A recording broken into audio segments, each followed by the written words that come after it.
Hello, I'm Hugh Wilkinson, and I want to present an outline of a schema for a meta theory of the field of the psychotherapies, and to explore why I want to do that first very quickly. It is, in my view, necessary to protect the psychotherapy field against the rising tide of positivism that is threatening to overwhelm us. This is not to say that proper scientific approaches to psychotherapy are not valid and important, but I'll come on to that in a moment. The nature of the understanding of the field of psychotherapy as being threatened by being considered not hard knowledge enough would seem for many people to have opened the doors to thinking about it in terms of science and evidence-based approaches, some of which are meretricious and some of which are very serious and well organized methodologically. And there's some very important both quantitative and mixed method research going on in that kind of connection. However, the whole field of psychotherapy is not encompassed by causal science, and if one includes textual and historical understanding within science, then one is in the field of Geisteswissenschaft, humanistic or spiritual science, and something that is not in the hard causal stable at all.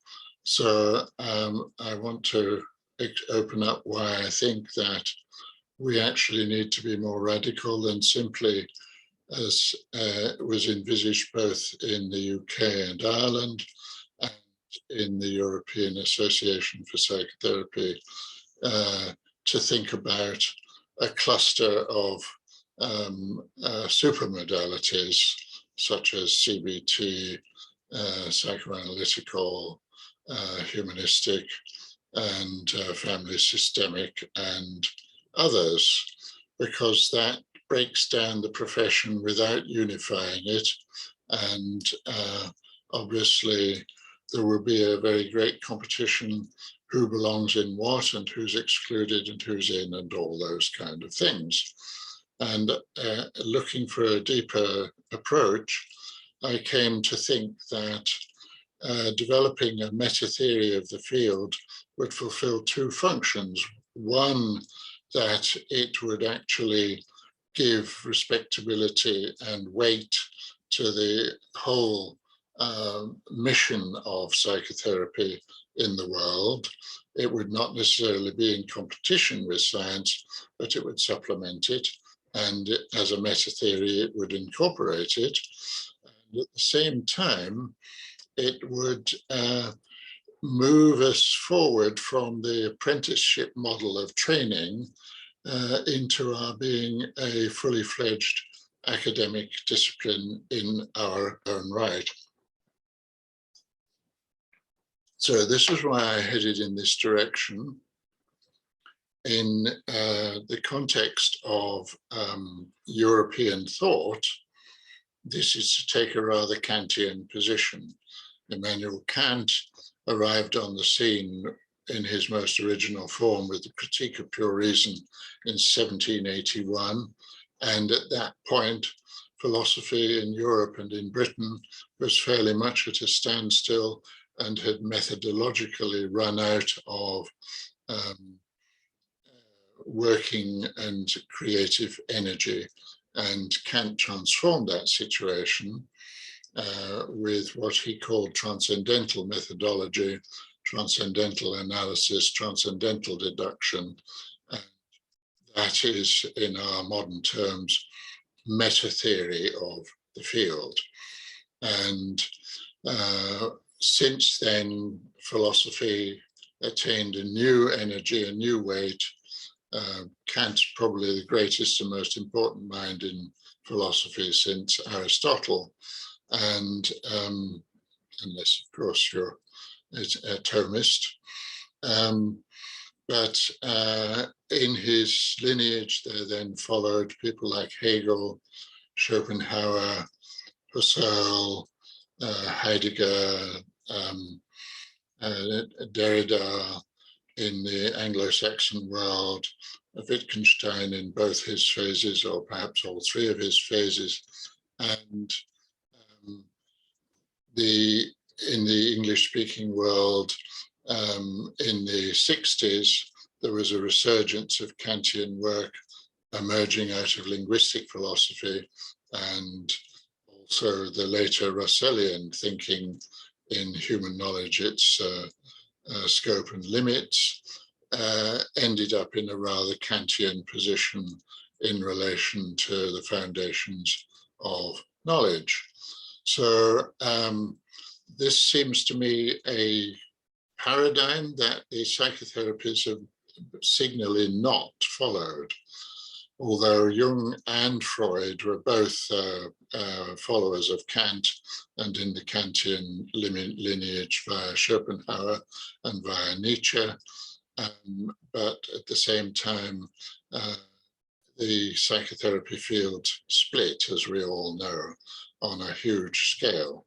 So the question is, can we, as one modality or another, come up with a meta framework that would enable us to hold our heads high in the academic realm, along with English literature criticism, philosophy, religious studies, and sociology and anthropology and the rest. And, we don't quite do that. We are an apprentice profession in many ways. And so I want to try and envisage the possibility that we come up with a grand meta theory. And obviously one way forward is to go with a sound scientific position, which would partly draw on quantitative outcome research and partly draw upon qualitative research, which would be focused on the work of people like Bowlby and Mary Main and Ainsworth, and would also have other methodologies of inquiry, such as using video work to study the processes of transference and processing groups, and so on and so forth, which would obviously be at least partly qualitative and textual kinds of research. I'm not going to go down that path. I take it as read that the more mature, scientifically based integrative and humanistic and psychoanalytic approaches and family systemic approaches are already doing all that. And I think that can take care of itself. So I want to come to the other end of the spectrum and talk about the polarity of textual and historical understanding, which is perhaps a branch of phenomenology and hermeneutics, but I want to establish it in its own right. First of all, we need to envisage the concept of enactment. At this point, I need to say that the clips that I'm appealing to, I've not been able to put in this talk, and I would recommend that each one, as I mention it, you pause the recording and play the clip, unless you've played them all in advance, which of course is another way to do it. So enactment is about accepting the uniqueness of all events in a creative way, especially in the human context, though to some extent this also applies to mammalian behavior and bird behavior. But of course, we've assimilated them in many ways to ourselves as human beings, so that an anthropocentric world is now what we actually have. So I'm coming to enactment. in the sense of something which manifests the uniqueness of human identity and transformations from top to bottom. And it's a much wider concept of enactment than the psychoanalytic one, which means something like an enactment as an acting out of something which can't be expressed in fully conceptualized or mentalized terms. The full concept of enactment is much wider, and I now want to come to my first illustration of it, because enactment is, we may call it the eventness of events, of human events, and the recording, which is the only one that I can't download from YouTube, of the clip from Vacances de Msr Hulot, showing him at the beach, is the one that first I want to draw attention to. Anyone who knows the whole of that film knows that, in a sense, nothing happens in that film other than these vignettes of events, which are hilarious in their deadpan way, and this is one of them. So allowing you to watch that, or if you have already watched it, then moving on. So the narrative of that moment is done by happenstance and event and the idiosyncrasy of contingent behavior of the sea and of paintbrushes and so on and so forth. And all it needs is just to be very quietly watched to be hilarious. But of course, we also realize that it's, of course, a film. This is a film which is trying to capture the eventness of events in the remarkable way that Jacques Tati manages to do it. And in doing so, of course, an element which is implicit in actual events, but which is normally forgotten, is that it is actually repeatable. It is a situation, it is unique, it's not absolutely repeatable in its own right, but of course it is recorded, it is filmed, and in its filming, it is repeatable. And so this is the first dimension in which the eventness of events turns into something which extends beyond itself almost in the way of a Platonic idea.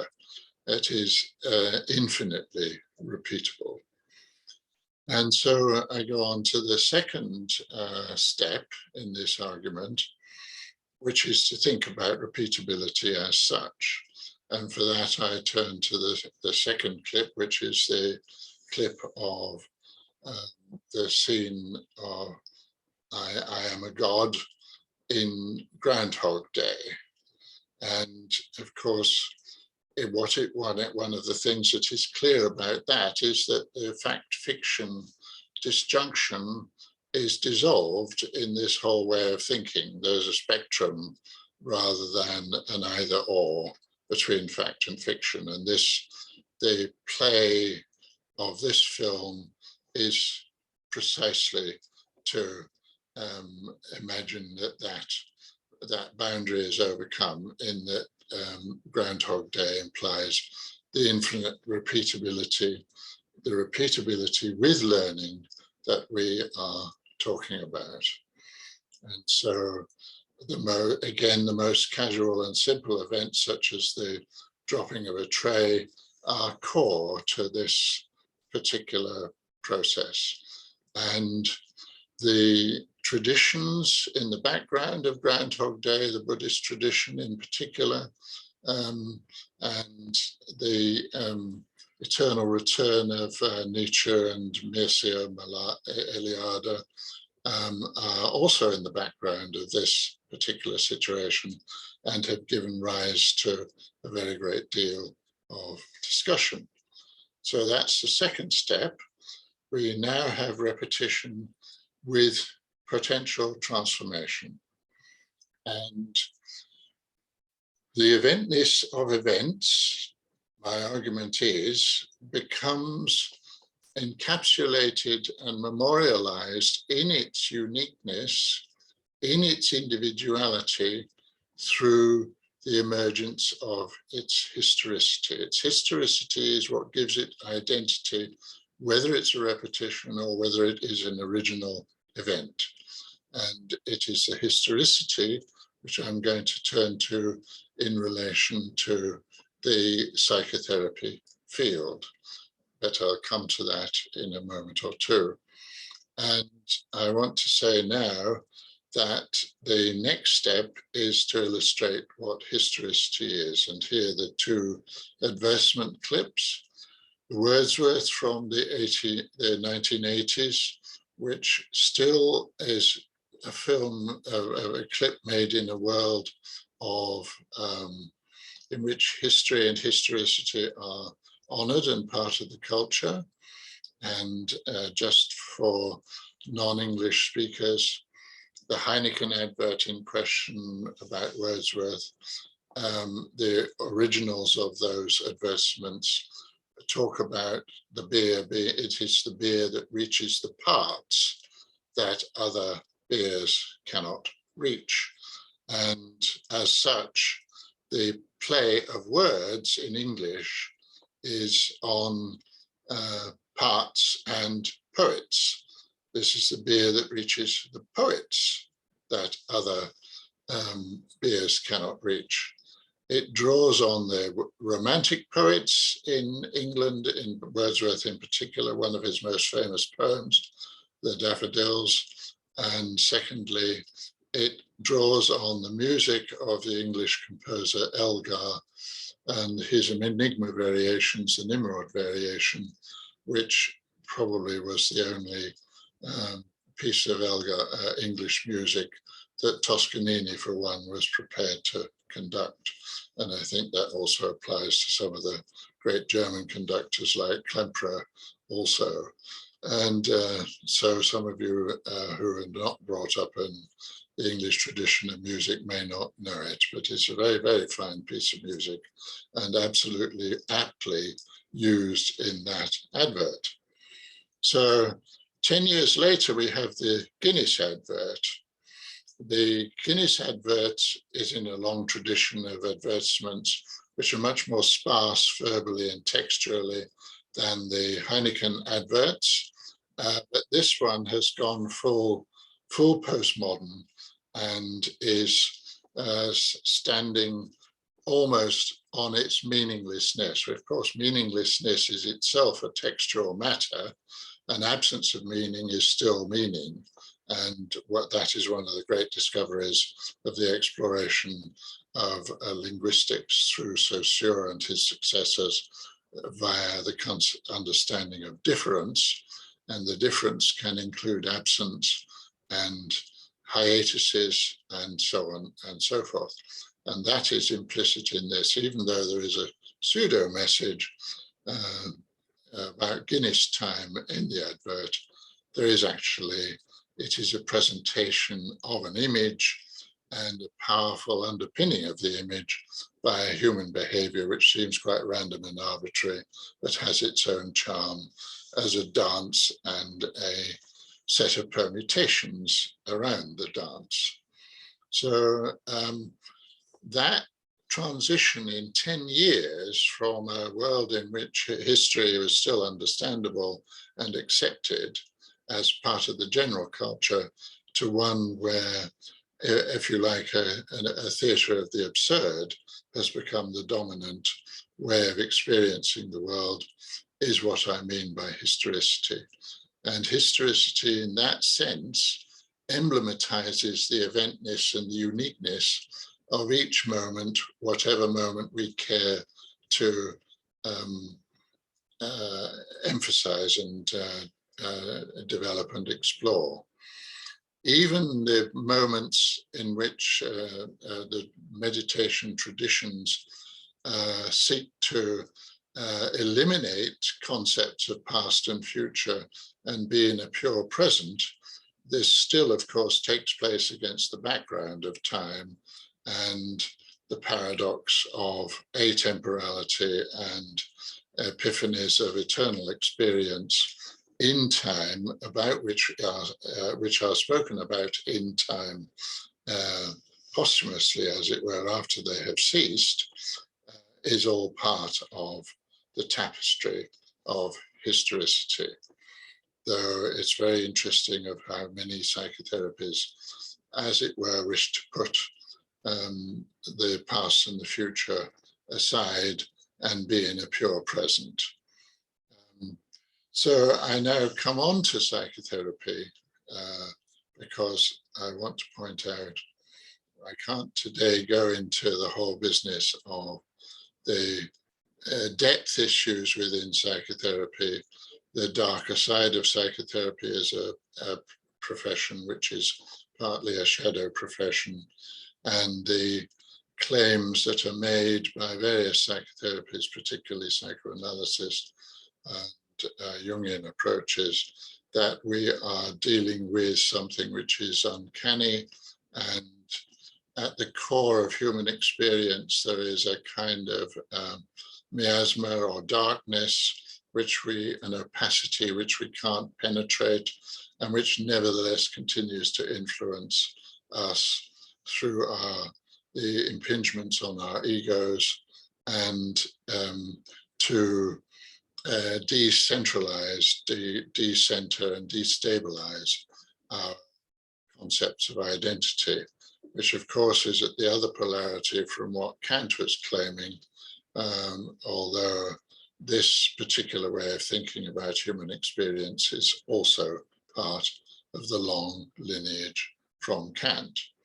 So, as I was saying at the start, in thinking about scientific approaches to psychotherapy, in our training processes and in our work, we time and again experience enactments, both in the narrow sense, but in a much wider sense as well, epiphanies and the ordinariness of day-to-day incremental work, and the exploration in both very overt ways and in very hidden and subtle ways of transferential processes and different ways of mentalization and use of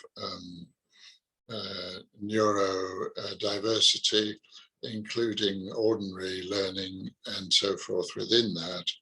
And the whole of that is part of the tapestry which relates to the wider context in psychotherapy, and which brings psychotherapy within the textual, historical and symbolic realm in a way that means that the straightforward mechanistic approaches of science or of the more clumsy uses of so-called evidence-based investigation cannot do justice to the emergent uniqueness which has a textual identity which can be repeated and transformed in the field of psychotherapy.